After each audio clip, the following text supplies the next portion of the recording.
Hello bachcho, let's read out the question first. Resonance in the circuit shown in the following figure will occur. यानी कि यहाँ पर हमें एक circuit given है, आप देख सकते हैं कि L, R एंड C ये एक दूसरे के सीरीज में कनेक्टेड है अक्रॉस दी AC सप्लाई। सो हम बताना है कि रेजोनेंट कंडीशन कब सेटिस्फाई करेंगी।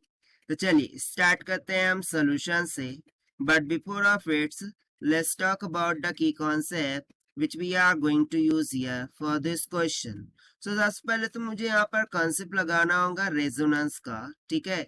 सो एट रेजोनेंस, ठीक है, रेजोनेंस पे क्या होता है कि जो भी इम्पिडेंस ऑफ द सर्किट है दैट इज जेड, वो किसके इक्वल हो जाती है, रेजिस्टेंस के, दैट इज आर के इक्वल।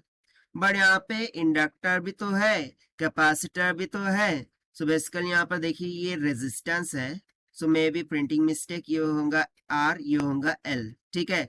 सो यहाँ पर इंडक्टर भी तो है, कैपेसिटेंस भी तो है, सो उनकी भी तो कुछ ना कुछ रेजिस्टेंस होंगी। सो बेसिकली जो इंडक्टर होता है उसकी रेजिस्टेंस होती है इंडक्टिव रिएक्टेंस, जिसको हम बोलते हैं एक्सएल के इक्वल, और कैपेसिटर के लिए हो जाता है ये एक्सी।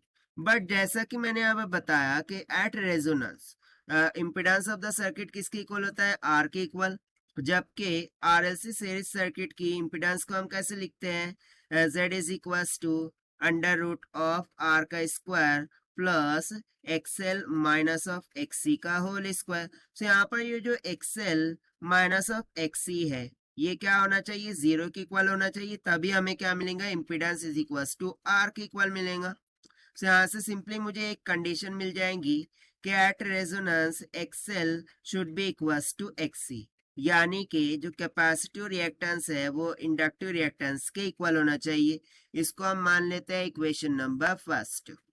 ना जो इंडक्टिव रिएक्टेंस होता है, कैपेसिटिव रिएक्टेंस होता है, उसको हम कैसे लिखते हैं, ओमेगा इंटू एल, इसको इस तरीके से लिख देते हैं, और एक्सी को हम लिखते हैं 1/ओमेगा सी के इक्वल। ओमेगा को उधर ले जाते हैं और एल को इधर लेकर आते हैं, so omega into omega, omega का स्क्वायर हो जाएगा, that will be equals to 1/LC हो जाएगा। तो यहाँ से मुझे ओमेगा की वैल्यू कितनी मिल गई, omega will be equals to 1/√LC।